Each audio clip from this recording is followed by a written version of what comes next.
katakot-takot na paglabag po ang aking pong inihayag sa hapong ito. Wala naman pong gustong magpatibay o kaya sansalain o kaya sabihin na mali ang aking sinasabi. Gusto ko lamang pong itama ang misimpression that may have been created by the interpretation of the Honorable Marcoleta do sa Section 135. What is expressly included excludes all others. So wala naman pong rules of court. Kaya gusto ko pong itama yung medyo hilaw pong interpretation ng ating Honorable Marcoleta.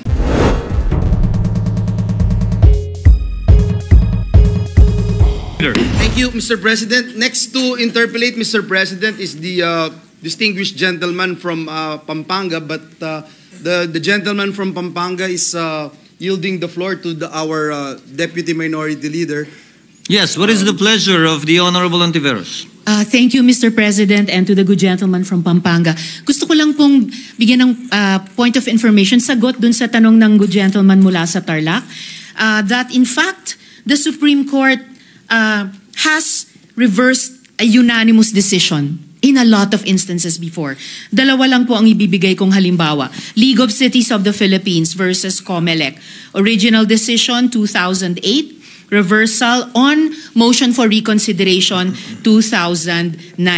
Isa pa pong halimbawa, International Service for the Acquisition of Agri-Biotech Applications, Inc. o ISAA et al. Versus Greenpeace Southeast Asia. Original decision, unanimous, December 8, 2015. Reversed unanimously on MR din, July 26, 2016. So, hindi lang po tulad nung sinabi ni Minority Leader na there's always a first time, it has happened before. So, yung ganitong klaseng milagro na hinahanap, posibleng mangyari din po dito sa kasong pinag-uusapan natin. Malay po natin. Salamat po, Mr. President. Salamat sa good gentleman from Tarlac. The good Senator, Senator Marcoleta. May I know from the good Senator if these decisions are bank decisions or divisions? Yes, Mr. President, unbanked decisions po. Well, you have to cite the I would gladly cite the GR number po bang hinihingi, Mr. President? Pagka sinabi pong bank, lahat po ng members ng Supreme Court, 15 of them, unanimous. To reiterate Kasi po, baka division lang yan, 5 lang yun. Hindi po No, bank Mr. yun. President, to reiterate what I already said, mga ano po ito, mga reversal ng unanimous Supreme Court decisions. Yes, but I am At sa asking for dalawang qualification, halimbawang Mr. President, binigay ko whether po these are bank on decisions or decisions by a division. And whether or not they Mr. were President, characterized by... sinabi ko rin na po kanina, Sandali unbanked po. decisions po ito. Ay, hindi po, Whether or I not am the replying to the decisions question. are characterized by the following qualifications. 1, unconstitutional, void ab initio, violative of due process. All these are present in those jurisprudence and cases as you cited. Mr. President, bagamat para itong yung pinag-uusapan natin kaninang operative facts, kanina simple lang yung tanong eh. May kaso na po ba na ang Supreme Court sa unanimous decision ay ni-reverse ang sarili nila? Ngayon may dinadagdag na tanong. Pero sige po, yung League of Cities of the Philippines versus COMELEC, the Supreme Court in its original decision in 2008 unanimously declared the cityhood laws unconstitutional. I will have to get more information po on the ISAA reversal of unanimous decision. Pero malinaw na mga sagot na po ito dun sa original na tanong. So the original assertion na hindi po natin alam kung na-reverse na ng Supreme Court ang sarili nila sa original na unanimous decision has fallen by the wayside. Kasi the Supreme Court, as I said already earlier, has reversed a unanimous decision unbanked in a lot of instances before. Yun lamang naman po, Mr. President. Noted and entered into the records. Majority Floor Leader. Yes, Mr. President, may I move that we recognize the next interpolator, the gentleman from Pampanga, Senator Kiko Pangilinan. Yes, So, Mr. President. Senator Pangilinan is recognized and may proceed. Should the gentleman, sorry sir. Yes, Mr. President. Yes, Mr. President, this is not an interpellation, but with the permission of the gentleman from Tarlac, we will just make a manifestation. The gentleman may proceed. Thank you, Mr. President. Mr. President, marahil marami ang nagtataka o nagtatanong, ano nga ba ang pinakapunot dulo o debate na pinag-uusapan dito sa Senado. Tatlong sa probisyon ng saligang batas. Tatlong kapangyarihan ng tatlong sangay o tatlong governmental entities. Yung kapangyarihan ng judicial review ng Korte Suprema, yung sole power ng House of Representatives to initiate impeachment proceedings, at yung sole power ng Senate bilang impeachment court para litisin at pagpasahan ang isang impeachment case. Narito tayo ngayon, nagdedebate dahil yung judicial review power ng Supreme Court ay pinawalang bisa ang sole power ng House of Representatives para ito ay mag-initiate ng impeachment proceeding, at pinawalang bisa rin ang kapangyarihan ng Senado bilang sole having the sole power to try and decide impeachment cases. Dahil dito, saan tayo tutuloy? Merong na ring mga ruling ang Korte Suprema kung paano natin iha-harmonize o ihahambing ang mga nagtatalong probisyon ng saligang batas. Sinabi ng Korte Suprema sa kaso ng Civil Liberties Union versus the Executive Secretary, pati na rin sa Francisco case versus HOR. The Constitution is to be interpreted as a whole, and one section is not to be allowed to defeat another. In this case, the judicial review should not be defeated. The sole power of the House to initiate should not be defeated. And the sole power of the Senate to try and decide cases. All mandates, all duties, all constitutional powers that do not belong to us, that was given to us, not by any whim, but by the Constitution. All of whom here sworn to uphold and defend. Kaya ano ang way forward? Sabi nga, may mga minungkahi, si Justice Ascuna, hayaan sa MR, payagan sa motion for reconsideration, payagan na magkaroon ng operative facts doctrine para yung anuman ang pinagpasya ng Korte Suprema sa kasong ito should apply prospectively, number one. Pangalawa ay sa pamamagitan ng MR pa rin ay mabigyan ang House of Representatives na maituloy ang kanyang kapangyarihan to initiate, and at the same time, mabigyan ang kapangyarihan ng Senado to try and decide the case. Kaya habang naririyan ang MR, baka sakali, at nangyari na nga, na the Supreme Court has reversed itself, even in a unanimous decision.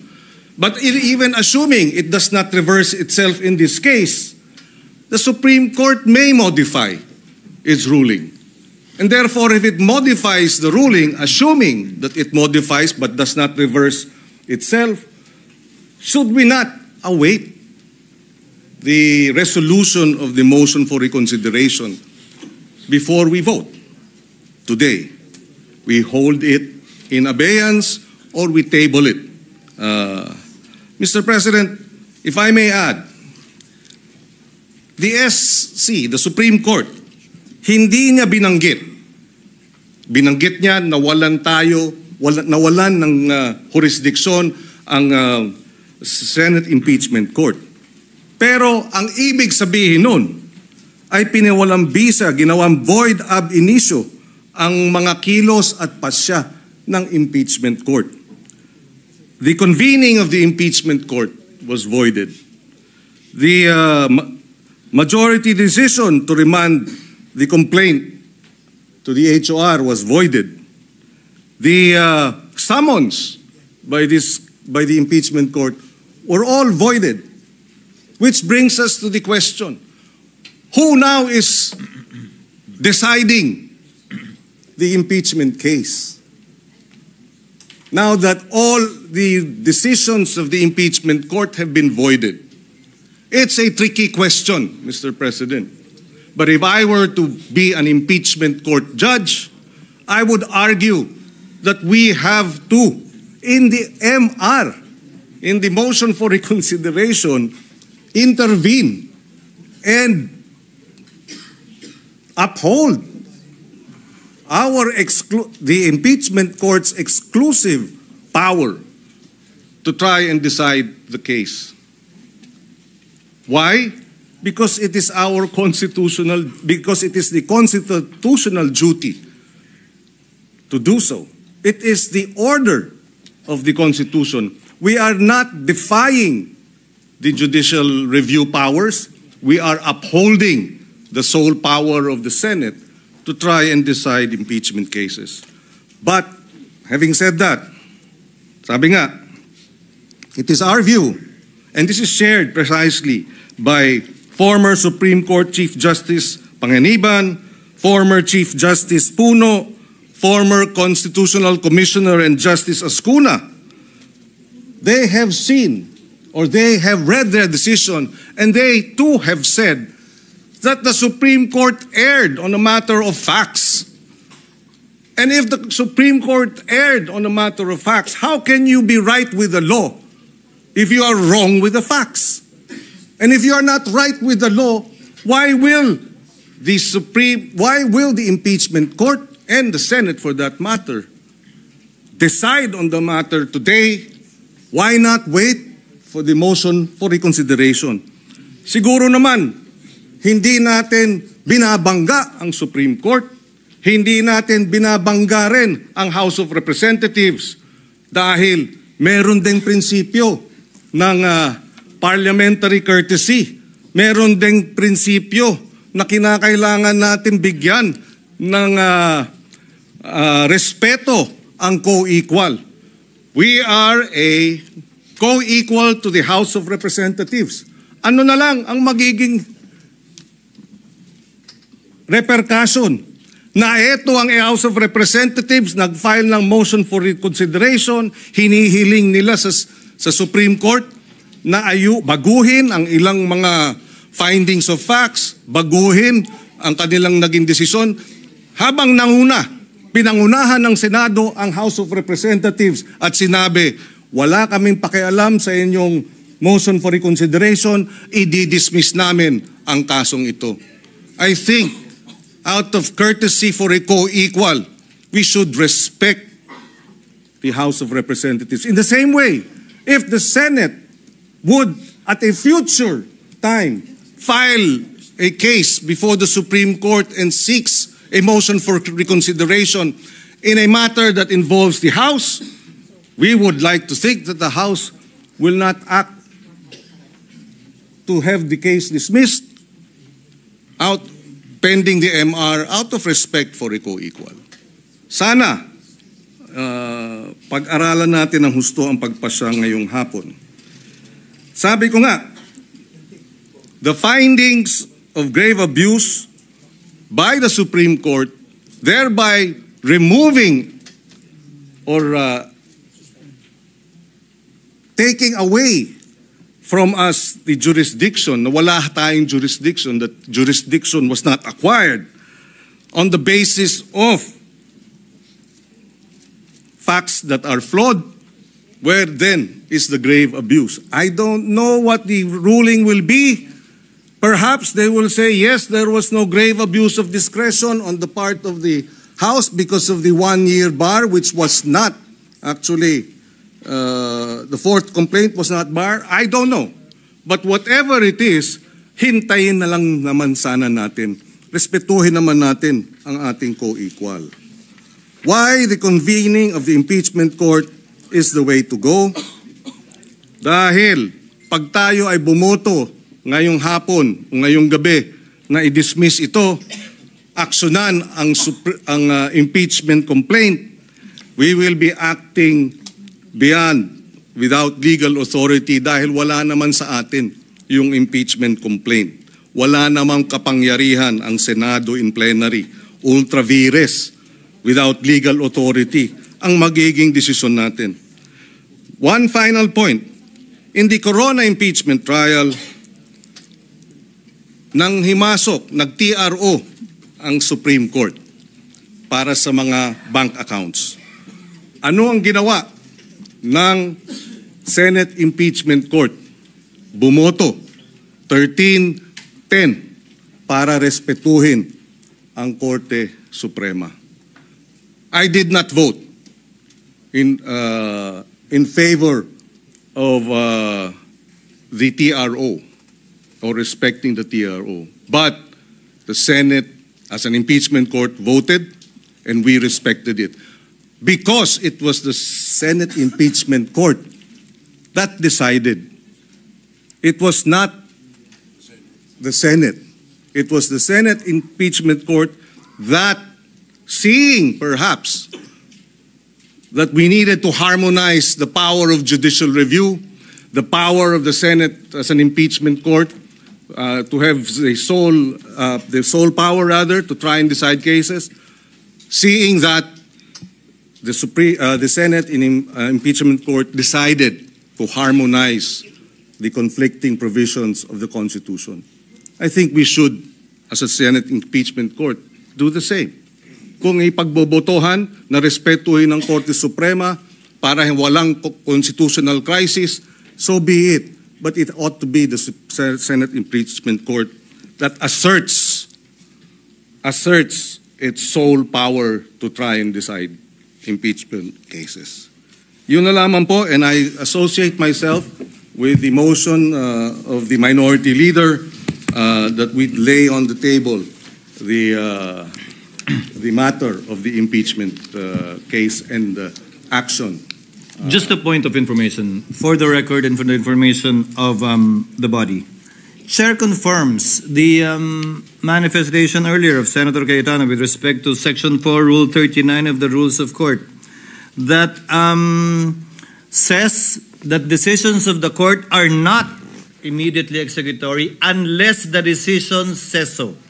In this case, the decision specifically stated that it is immediately executory. Number two, again, just for the record, the Supreme Court itself, through its spokesperson, after the House filed their motion for reconsideration, reiterated the immediately executory nature of the decision of the Supreme Court. And finally, the Supreme Court's own internal rules states that the entry of judgment shall be the date such decision or resolution becomes executory unless the court directs its immediate execution. I am quoting and citing AM number 10-4-2-20 rather SC, specifically Section 16, Rule 16 rather, Section 1. So there are conflicting authorities with respect to the opinions raised by the various members. Senator Marcoleta, what is your pleasure? Just a quick reaction, Mr. President, on the manifestation of Senator Pangilinan. In the exercise of the Supreme Court's judicial review, wala po siyang dinidefeat doon. Hindi niya po kinukuha yung sole power of the Senate to try and hear impeachment cases. Hindi rin po niya kinukuha yung exclusive authority ng House to initiate impeachment. Dito po sa desisyon na ito, kung kinakailangang ulitin po o ulit-ulitin pa, ang sinabi lamang po ng Supreme Court, yung process, yung procedure hindi natupad. Ang dami po niyang hiningi, kagaya po ng binanggit ko na, ayaw pong ibigay. Yun naman pong mga tuntunin ay hindi naman po sinunod. Katulad nga po nung immediate referral, yung pag-refer sa Committee on Justice, yun pong pag-include sa order of business at pag-archive, mali din po sapagkat hindi naman po 10th session day yun 11th session day. Katakot-takot na paglabag po ang aking pong inihayag sa hapong ito. Wala naman pong gustong magpatibay at o kaya sansalain o kaya sabihin na mali ang aking sinasabi. And dito po yung kopya ng order of business na pinagbasihan ng Solicitor General na kung saan sinasabi po niya na yung 4 na impeachment complaints in-include daw po sa order of business. Tingnan po ninyo, wala kahit isa. Ang ginamit po nila ay journal, hindi po yung order of business na kung saan ginamit lamang po na additional reference of business. Ngayon po, yung operative pact na sinasabi natin, hindi rin po pwedeng mangyari yon sapagkat ang pinakabasihan po nun ay equity and fairness. Paano po yung fairness dito? Sari-sari nga pong violation, kaya nga ang paghahanilin tulad ko na nga, parang nagsaing ng kanin, talagang hilaw po eh. Bakit ipipilit natin? Ang alternative lang po, Mr. President, gawin po natin na tama. Iluto po natin ng tama para hindi tayo magkahirap-hirap dito. Isip-isipin po ninyo, sinasabi ng ating Constitution, isa lamang pong impeachment proceedings ang pwedeng i-initiate sa isang opisyal ng gobyerno at hindi po pwede ang 2 beses sa loob ng 1 taon. 4 na beses po ang ginawa nila. At kunwari, in-archive po yung 3 para lamang palitawin na 1 lang ang nabuhay. Nasaan naman po yung katuwiran? Kung sarili pong tuntunin, ayaw pong sagutin, ayaw pong talimahin, pagkatapos ipipilit po natin sapagkat nag-MR sila, ano po ang kasaysayan ng MR? Sabi ko nga po, napakasimple po nung 1-year ban rule ng Supreme Court. And the Supreme Court is not even obligated and expected to conduct a microscopic, a forensic and scientific scrutiny of this provision where the pertinent language and the relevant meaning is as clear as daylight, Mr. President. Ano po yung gagawin? Hihintayin po ba natin kung ano ang magiging kalalabasan po ng MR na sa akin pong palagay, hindi po speculation, sabi ko nga po. Unanimous decision and bank decision ab initio unconstitutional, violative of due process, immediately executory. Sino po kaya kahit isa man lang na miyembro ng Korte Suprema ang magtatangka na i-reverse niya yung sarili niya? Din po yun po yung speculation dito. Ngayon, nakikinig po ang taong bayan, Mr. President. Nakadepende po ba ang aksyon natin? Doon po ba nakahang ang gagawin natin sa isang motion for reconsideration na sa aking palagay, matibay po ang aking palagay sapagkat this is borne out by my experience of more than 20 years of legal practice, Mr. President. Yang ibig lang sabihin nung immediately executory, sige, pwede kang mag-file ng MR. But you are wishing for the moon. Sumusuntok ka sa hangin. Yun po ba ang basihan natin? Kaya hindi tayo makapag-desisyon, Mr. President? Sana mayroong mas matibay sanang desisyon. Meron sanang mas matibay na katuwiran. Hindi yung pong nakasalig po sa hangin. Nakasalig po kung puputok ang bulkan o hindi. Hindi po yata gano'n. Ang gawain ng Senado, Mr. President. Tinangka ko na nga pong i-amend. Kung ayaw po ninyo yung motion to dismiss any other language that will put to rest this issue in obedience and in complete respect to the last word of the Supreme Court, it being immediately executory, Mr. President. What is the pleasure of Senator Aquino? I saw him raising his hand earlier.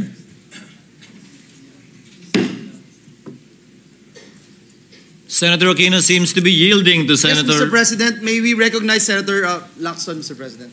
Thank you, Mr. With the President. permission of Senator Aquino, Senator Lacson is recognized. Thank you, Mr. President. Gusto ko lamang pong itama ang misimpression that may have been created by the interpretation of the Honorable Marcoleta do sa Section 135. Sabi niya, yung suppletory application of the rules of court. Basahin ko po yung Section 135, Mr. President. If there is no rule applicable to a specific case, the presidents of the Legislative Department of the Philippines shall be resorted to. And as supplement to this, the rules contained in Jefferson's Manual, Riddick's Precedents and Practices, and Hinds' Precedents. Wala naman po ako nakita doon sa enumeration na rules of court. Di ba po sabi ng mga abogado, Di ba? Yung expressio unius est exclusio alterius. What is expressly included excludes all others. So wala naman pong rules of court. Kaya gusto ko pong itama yung medyo hilaw pong interpretation ng ating Honorable Marcoleta. Maraming salamat po, Mr. President. Noted. Mr. President, may we recognize Senator Bam Aquino has been waiting for his turn to interpolate the gentleman from Tarlac. Senator So Aquino moved, is recognized and may proceed. Maraming Since the salamat. gentleman allow it. Maraming salamat, Mr. President. This is a manifestation, not an interpolation, Mr. President. At kanina pa ako nakikinig. The gentleman may proceed. Marami po sa mga puntong nabanggit na ng mga kapwa nating senador ay sumasang-ayon po tayo at tama, no? Napag-usapan na po ang independence ng Senado, kung gaano kahalaga ang papel na ginagampanan natin sa ating bansa, sa checks and balances ng ating gobyerno. At alam rin naman po ng mga kasama natin na sa caucus, sinabi ko rin po na ang posisyon ko ay dapat mag-convene ang impeachment court at doon magdesisyon kung ano ang mga susunod na hakbang pagdating po sa impeachment case. No? That's known to everyone. I've said that in the media. Mr. President, in our history, nagkaroon po ng mga panahon na ang Senado ay nag-assert ng kanyang independence bilang isang co-equal branch of government. Nangyari po yan many times. I remember in the 90s, kahit po ang executive, at that time, President Cory Aquino nagnais na manatili ang US bases dito sa ating bansa. Yung Senado, nanindigan. Kahit puro kaalyado, kahit puro kakampi at kamag-anak nasa Senado, nag-decide pa rin yung Senate to assert its independence and to do away with the US bases. Nangyari po yan many times in our history, Mr. President. Kaya palagay ko, yung rule ng Senado napakahalaga pagdating sa pagpapanatili ng checks and balances. And Mr. President, marami tayong tungkulin. May tungkulin gumawa ng batas, may tungkulin sa pagbuo ng maayos na budget, may tungkulin ng oversight, pero meron din pong tungkulin pagdating sa pananagutan or accountability. At yun po yung sole power to try and decide all cases of impeachment. Ang posisyon ko, Mr. President, at nabanggit rin ito ng iba nating mga kasama, ay mahalagang i-assert natin ang ating independence. Mahalaga po na itong papel na ginagampanan natin sa ating Constitution ay pahalagahan po natin.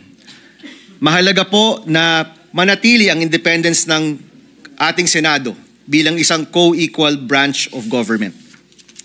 Mr. President, posisyon ko rin po na nagsimula na ang impeachment proceedings. Nag-robe na po, nagsimula na, merong summons na binigay, may response na po si Vice President Sara. Kami pong mga bago, may mga robe na rin po pero hindi pa po nadudumihan. Hindi po magagamit, no? Ang posisyon ko po, mag-convene ang impeachment court at doon natin i-decide ang mga bagay-bagay na ito. Mr. President, may dalawang bagay rin na nailabas, no? Na hindi pa siguro na pag-uusapan.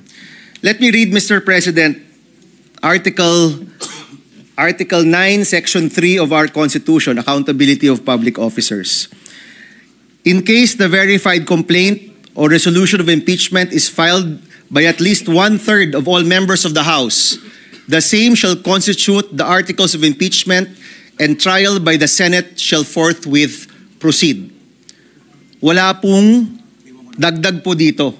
No? Dito po sa gallery, kasama ho natin dalawang framers of our Constitution. Nandito po si Professor Ed Garcia at si former Chairperson Christian Munsod. Kanina po, nagbubulungan kami. Sabi ko, nung ginawa nyo to, bakit parang ganun kasimple? Simpleng-simple lang, ito lang. At sabi nga po nila, noon daw, 1/2, 2/3, binabato 1/2 sa deliberation, nag-end up sa 1/3. At yung desisyon ay dahil sa kabilisan. Dahil mahalaga daw na mabilis. Pag may 1/3, members of the House ang pipirma, mabilis na pupunta po sa Senado. At ito po, tinatanong ko sa kanila dahil sila po yung nagbuo ng ating Constitution.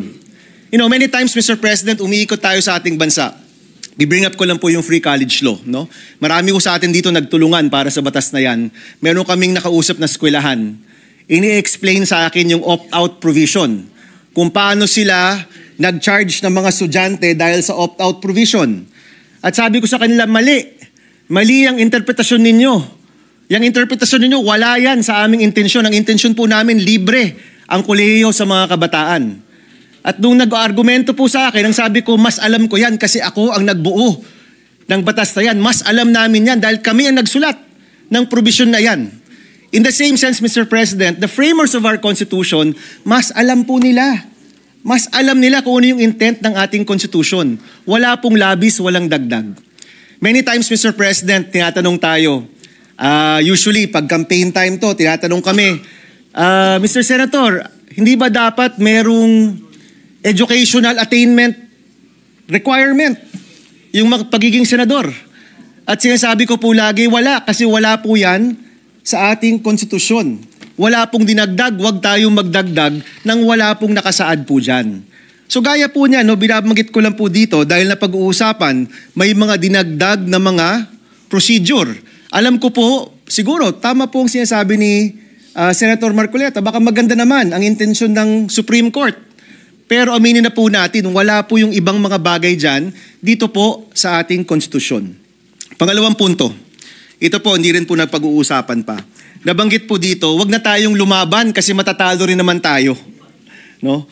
Of course, Mr. President, it is improbable, aaminin ko po yan, very improbable na magbago ang Korte Suprema with 15 votes. But it's not impossible. Improbable at impossible, magkaiba po yan, firstly. But secondly, Mr. President, may mga panahon na kahit alam nating matatalo, kailangan pa ring lumaban. Tayong lahat po dito, dumaan po dyan. Ako po, dumaan rin po dyan. Kahit mukhang mahirap, kahit mukhang matatalo, kailangan lumaban pa rin.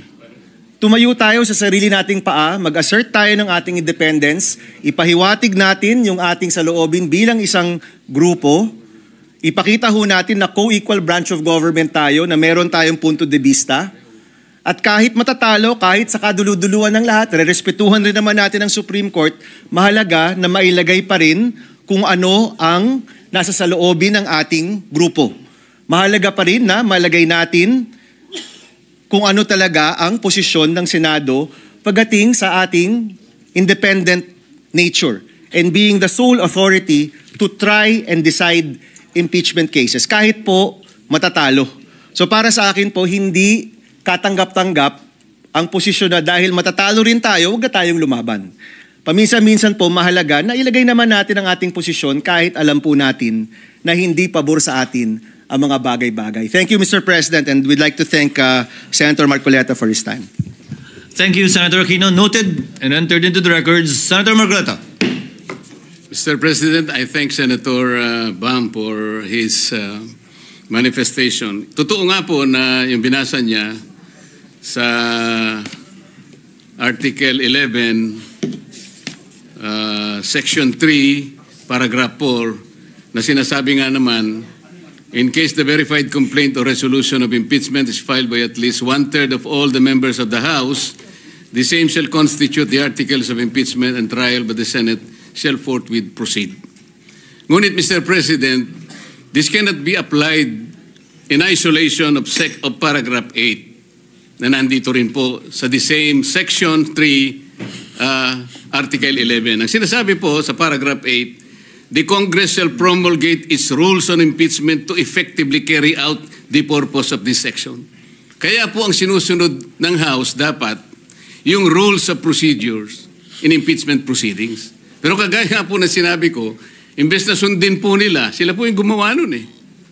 Hindi naman po nila sinunod. Kaya po ang nangyari, pinagsabihin ng Korte Suprema, ganito ang pag-file. Nagbigay nga po ng guidelines. Pangalawa po, yung kanyang sinabi na nakapag-umpisa na po kayo eh.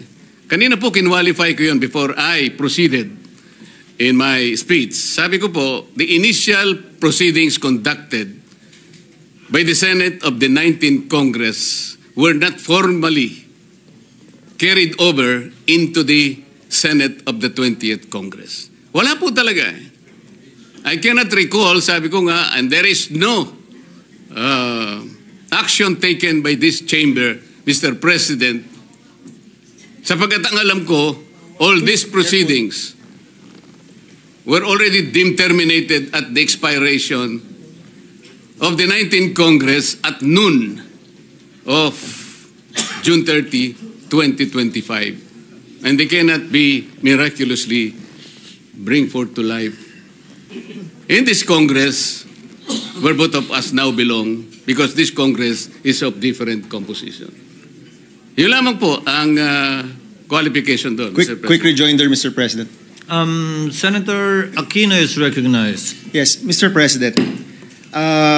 Babanggitin ko lang po yung isang banggit ni my co-gentleman from Tarlac, Senator Marcoleta. Mr. President, may Section 4, may Section 8. Di ba? Ito po ba'y meant to reflect each other or not? Maganda pong matanong yung mga framers of the Constitution. Sila po yung nandoon nung nabuo po ito. At malalaman natin yan kung meron pong oral arguments. Kung ibubukas po ang mga argumento sa publiko, pwede po magsalita yung framers of the Constitution, at doon po sa posisyong yon, malalaman natin ano ba talaga ang intensyon ng mga gumawa ng ating Constitution.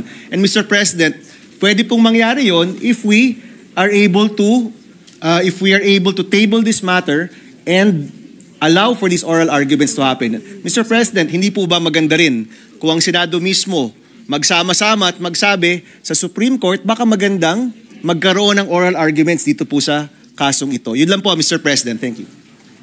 Mr. President, Majority so we Leader. can continue, Mr. President, with the list of senators wanting to interpolate and make a manifestation. At this juncture, Mr. President, may we recognize the distinguished gentleman from Isabela and Davao, Senator Raffy Tulfo, for his manifestation. So move, Mr. Senator President. Tulfo is recognized for his manifestation. Thank you, Mr. President. This is not an interpellation, but a short, very short manifestation. In line with what Senator Pia Cayetano said earlier, that we can be creative in our motion today, and correct me if I'm wrong, if I've heard it right, what Senator Pangilinan from the minority said, that we are not defying the decision of the Supreme Court. So may I propose that instead of dismissal, we just dissolve this impeachment court? Because in the first place, per the decision of the Supreme Court, sinasabi na wala naman talaga tayong jurisdiction over dito sa articles of impeachment. So mas maganda siguro, i-dissolve na lang natin to para we're still in line with what the Supreme Court said. Thank you, Mr. President. Noted and entered into the records. Mr. President, Majority Leader. next and last but not the least to interpolate the distinguished gentleman from Tarlac is the lady from Taguig and Pateros, no other than Senator Pia Cayetano. I move that she be recognized, Mr. President. Senator Pia Cayetano is recognized for interjections and or manifestation. You may proceed, ma'am, if the gentleman will so allow it. Yes, Mr. President.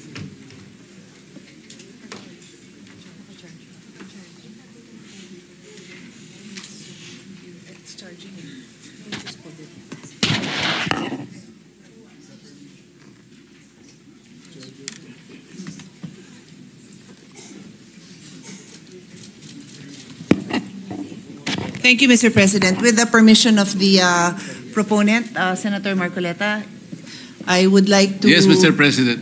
make a few observations and then perhaps ask His Honor's opinion on these matters. Please. Thank you. So, Mr. President, I'm reading directly from the case Duterte versus House of Representatives. Page 95. It states, the subsequent filing of the articles of impeachment under Article 11, Section 3.4 against Vice President Sara Z. Duterte and its transmittal by the House of Representatives to the Senate of the 19th Congress is considered to be a separate and distinct mode of initiating the impeachment process. The articles of impeachment are declared barred by Article 11, Section 3.5 of the Constitution. Likewise, they are unconstitutional and are deemed null and void ab initio. Consequently, the Senate did not acquire jurisdiction to constitute itself into an impeachment court. This decision is immediately executory. It shall be deemed served on petitioner and release upon publication in the Supreme Court website and receipt of the parties of their digital copy in accordance with AM number 250516 SC, or the guidelines on the transition to electronic filing in the Supreme Court. So, I read this into the record, Mr. President, because I'd like to emphasize a few key phrases. the Senate did not acquire jurisdiction to constitute itself into an impeachment court. I'll start with that one, and then the second one is this decision is immediately executory. So pag sinabing the Senate did not acquire jurisdiction to constitute itself into an impeachment court, and yet the fact remains that we did constitute ourselves into an impeachment court, then what are we supposed to do? Because the Supreme Court tells us that we did not acquire jurisdiction. As most lawyers, well, all lawyers should know, when the Supreme Court tells another body, usually it's the lower court, or sometimes it's a government agency, and the case was by our accepted rules elevated to the Supreme Court. They tell them you have no jurisdiction. The only thing you do is, what do they call it? There's a term. You have residual powers, and those residual powers basically simply allow you to dispose of the case as per instructions of the Supreme Court. Is that the understanding of His Honor? Yes, Mr. President. Actually, residual powers apply also under Section 135. Yun po yung sinasabi ko kanina. Hindi ko po sinabi kanina na I am invoking that because the rules of court are there. Hindi po yun. Kasi legislative department po ang sinabi ko doon. Kasi wala pong applicable rules. Pwede po yun, ma'am, Mr. President. Kasi ang akin po, and I've tried all my life to be a dutiful citizen, and Alan knows I was a good daughter, a better daughter than he was a son, in terms of following our father's rules. Pag sinabing, hindi mo pwedeng gawin yan, wala kang karapatan na gawin yan, hindi ko gagawin yon. At kung ginawa ko yon, babawiin ko. Kasi nga sinabi sa akin na wala akong karapatan na gawin yon. So, yun ho ang iniintindi ko. I am one of 5, tama bang bilang ko, 5 lawyers here in the Senate. And I'm trying to do my job as a senator and as a lawyer. I am trying to listen carefully to our colleagues who have expressed their desire to constitute ourselves as an impeachment court, but I do not know how we can legally do that when the Supreme Court tells us we did not acquire jurisdiction to constitute ourselves into an impeachment court. We did not acquire it then, and we do not acquire it now. So how would we do that? How? And those of you who've worked with me know how hard I work to find a solution. I bend over backwards, I listen, I redraft everything para masaya tayong lahat. And of course, within the bounds of the law. How do we do that? How? Mr. President, I think the good senator already provided the answer. By using the Senate's residual power, kung titignan po niyo yung definition ng residual power, hindi po talaga nakasulat yung power per se. Ngunit inherent sa opisina yon, kaya tinawag pong residual power. Nung sabihin po ng Korte Suprema, this is immediately executory, wala pong ibang departamento, walang ibang opisina ang tinitingnan niya kung di tayo lamang. Kung hindi tayo gagalaw, wala pong iba na gagalaw. At mananatili pong nakahang ang isyong ito, Mr. President.